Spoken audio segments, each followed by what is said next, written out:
श्रद्धालुओं, जय श्री कृष्णा, जय श्री राम, जय श्री राधे राधे, जय श्री महाकाल। इस प्रवचन में आपको श्रवण कराएंगे भगवती द्वारा देव तीर्थों, व्रतों तथा उत्सवों का वर्णन। हिमालय बोले, हे देवेश्वरों, इस पृथ्वी तल पर कौन कौन से पवित्र मुख दर्शनीय तथा आप भगवती के लिए प्रिय स्थान है तथा जो व्रत तथा उत्सव हों उस सबको बताइए, जिससे मुझ जैसा प्राणी कृत हो जाए।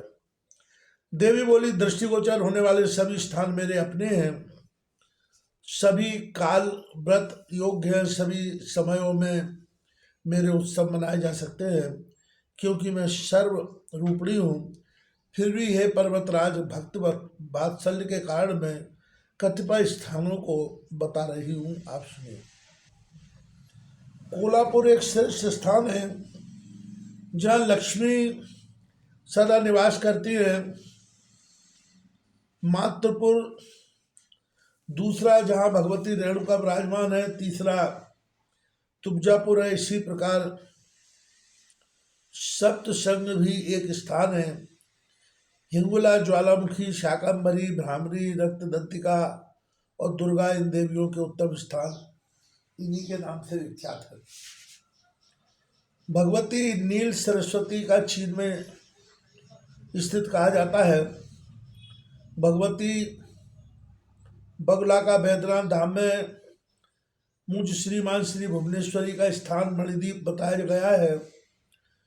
श्री मत्तीपुर भैरवी कामाख्या योनि मंडल है। वह भूमंडल पर क्षेत्र रत्न स्वरूप है तथा महामाया द्वारा आदिवासी क्षेत्र है। धरातल पर इससे बढ़कर श्रेष्ठ स्थान कहीं नहीं है। यही भगवती प्रत्येक माया में साक्षात रजस्वला हुआ करती है। उस समय वहाँ के सभी देवता पर्वत स्वरूप हो जाते हैं और अन्य महान देवता भी वहाँ पर्वतों पर निवास करते हैं। विद्वानों ने वहाँ की संपूर्ण भूमि को देवी रूप कहा है। इस कामाख्या योनि मंडल से बढ़कर श्रेष्ठ स्थान कोई नहीं है। पुष्कर क्षेत्र भगवती गायत्री का उत्तम स्थान। अमरेश में चंडिका, प्रभास में पुष्करिणी क्षेत्री, नैमिषारण्य में लिंग धारणी विराजमान है।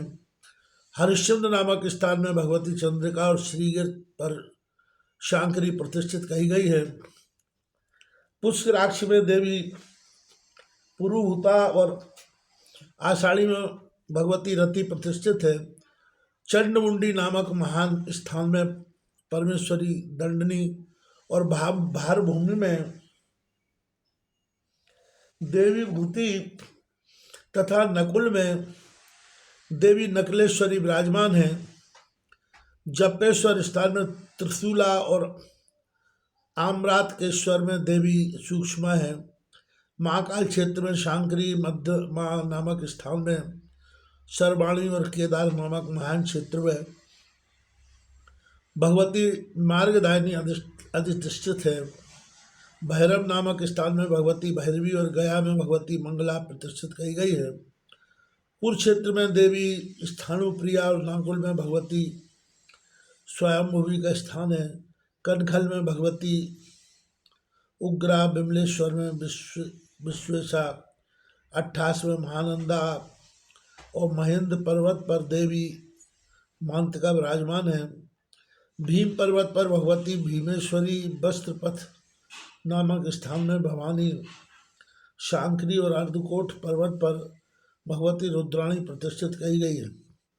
अभिमुख क्षेत्र काशी में भगवती विशालाक्षी, महालय क्षेत्र में महाभावा, गोकर्ण में भद्रकर्णी और भद्रकर्णक में देवी भद्रा विराजमान है। सुवर्णाक्ष नामक स्थान में भगवती उत्पलाक्षी, स्थानुसंज्ञक स्थान में देवी स्थानवीश, कमलालय में कमला, छगल दंडक में प्रचंडा, कुंडल में त्रिसंध्या, माकोट में मुक्तेश्वरी, मंडलेश में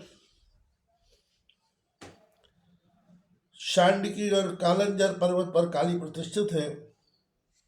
शंकुकर्ण पर्वत पर भगवती ध्वनि विराजमान बताई गई हैं। स्थिरकेश्वर पर भगवती स्थूला है। परमेश्वरी हल्लेखा ज्ञानियों के हृदय कमल में विराजमान रहती है। बताए गए ये स्थान देवी के लिए अत्यंत प्रिय है।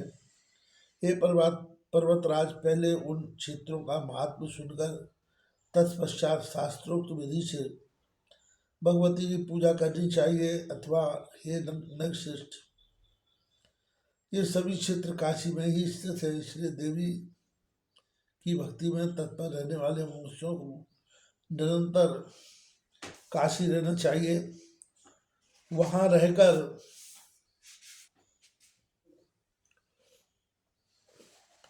स्थानों का दर्शन, भगवती के मंत्रों का निरंतर जाप और उनके चरण कमल का नित्य ध्यान करने वाला मनुष्य भवबंधन से मुक्त हो जाता है।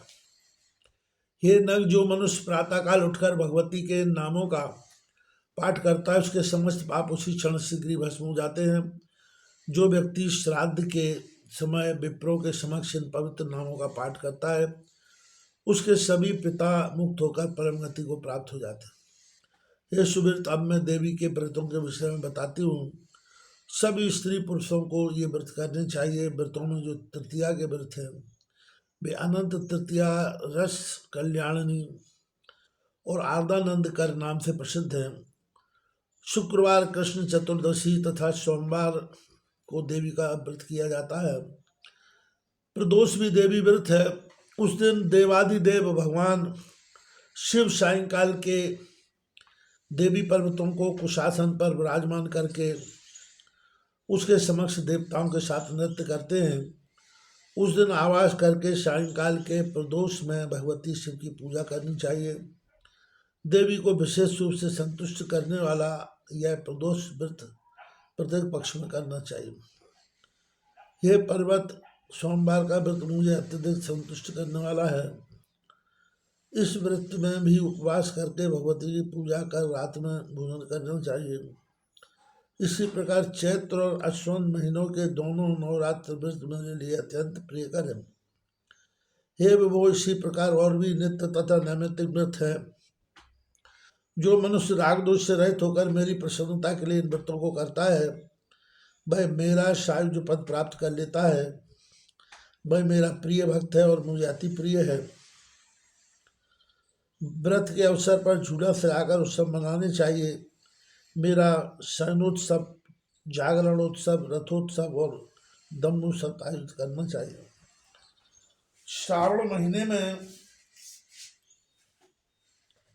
होने वाला पवित्रोत्सव भी मेरे लिए प्रीतिकारक है। मेरे भक्त को चाहिए कि वह इसी तरह से अन्य महोत्सवों को भी सदा मनाए। उन अवसरों पर भी मेरे भक्तों, सुभाषिनी स्त्रियों, कुमारी, कन्या और बटकों को मेरा ही स्वरूप समझकर उनमें मन स्थिर करके उन्हें प्रेम पूर्वक भोजन करना चाहिए। साथ ही धन की कृपणता से रहित होकर पुष्प आदि से इनकी पूजा करनी चाहिए। जो मनुष्य सावधान होकर भक्तिपूर्वक प्रत्येक वर्ष ऐसा करता है वह धन्य तथा कृतकृत्य है और वह शीघ्र ही मेरा प्रिय पात्र बन जाता है। मुझे प्रसन्नता प्रदान करने वाला यह सब प्रसंग मैंने संक्षेप में आपको कह दिया। उपदेश न मानने वाले तथा मुझ में भक्ति न रखने वाले मनुष्य के समक्ष इसे कभी भी प्रकाशित नहीं करना चाहिए। पधारो देवी, पूजा को हृदय मंदिर सजाया है। तुम्हारे वास्ते आसन विमल मन का बिछाया है। लिए जल नेत्र पात्रों में खड़े पद पद कंज धोने को पहन लो प्रेम का गजरा, बहुत सुंदर बनाया है। सजाई आरती हमने अधिक अनुराग को देवी, नया नैवेद्य कीर्तन का परम रुचिकर लगाया है। नहीं है वस्त्र आभूषण, करे प्रिय दास क्या अर्पण, यही पद भेंट है केवल जिसे गाकर सुनाया है।